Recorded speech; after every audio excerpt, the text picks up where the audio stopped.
Hello అందరికీ welcome to my channel. ఈరోజు అయితే మన వీడియో బీన్స్ తాలింపండి. ఎప్పుడు చేసే విధంగా కాకుండా ఒకసారి ఇలా చేశారంటే చపాతీ రైస్ లెక్కైతే చాలా బాగుంటుందండి. ఈ తాలింపు అయితే ఈ పప్పు అయితే ఎండు అనపగింజల పప్పు అండి.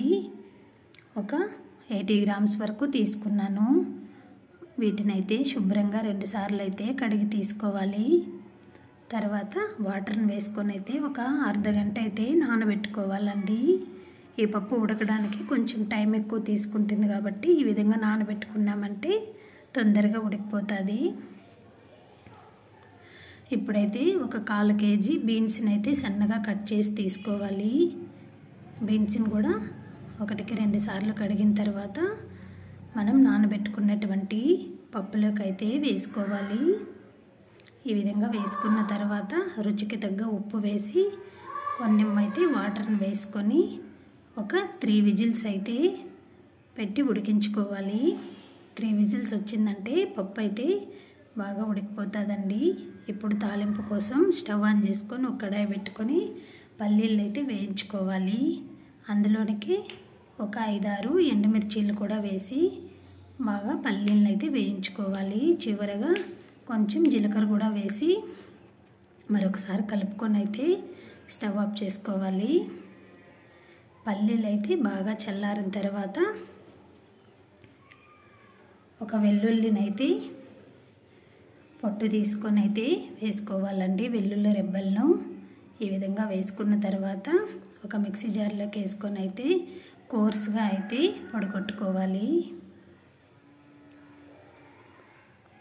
ఈ విధంగా పొడగొట్టుకున్న తర్వాత మనమైతే తాలింపు అయితే పెట్టుకోవాలి.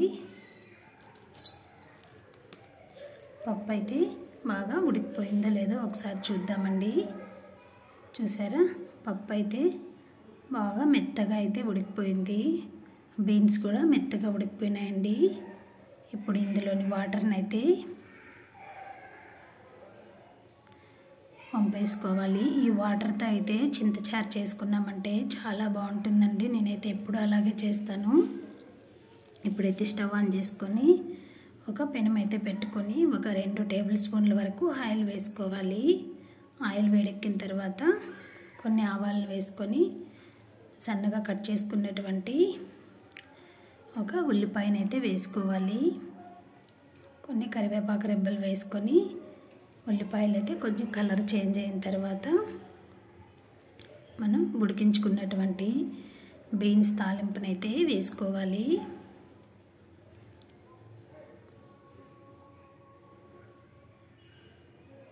ఈ విధంగా మొత్తం వేసుకొని అయితే ఒక 2 నిమిషాల వరకు ఫ్రై చేసుకోవాలండి. ఈ తాలింపు అయితే పొడిగా లేకుండా ముద్దగా ఉంటుంది కాబట్టి రైస్లకు కానీ చపాతీలకు కానీ చాలా బాగుంటుంది. చివరిగా మనం పొడగొట్టుకున్నటువంటి పప్పుల పొడిని అయితే వేసుకొని మరో ఒక 2 నిమిషాలు అయితే కలుపుకుంటూ అయితే ఫ్రై చేసుకోవాలండి. అంతేనండి, బీన్స్ తాలింపు అయితే రెడీ అయిపోయింది. మీకు ఈ వీడియో నచ్చితే సబ్స్క్రైబ్ చేసుకొని మన ఛానల్ని ఒక లైక్ అయితే చేయండి. అంతేనండి. Thanks for watching.